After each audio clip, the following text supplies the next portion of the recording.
মাধ্যমিকের অনুপাত সমানুপাতের এই অঙ্কটি শুধু মাধ্যমিকে আসে না, অনেক সময় ক্লাস 8-এ আছে, গ্রুপ ডি, তারপর রেল, প্রাইমারি, আপার প্রাইমারি, বিভিন্ন প্রতিযোগিতামূলক পরীক্ষায় এই ধরনের অঙ্কটি প্রায়শই এসে থাকে। এই অঙ্কটি তোমরা খুব সহজভাবে দেখে নাও। যখন এরকম অঙ্ক থাকবে তখন আমরা এইটা সমান কিছু একটা ধরে নেব।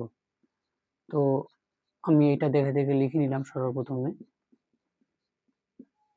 সমান আমরা কে ধরছি, a/3 সমান কে, b/5 সমান কে, c/8 সমান কে। তাহলে আমরা বলতে পারি a/3 সমান কে,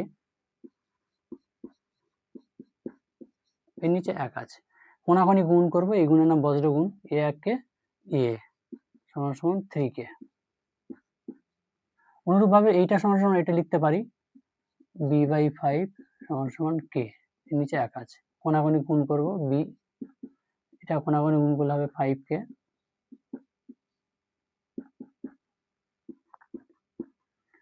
অনুরূপভাবে c/8 সমান কে,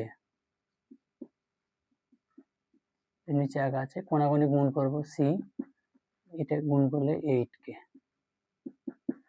এটার মান চেয়েছে, এটা আমরা বসিয়ে নেব,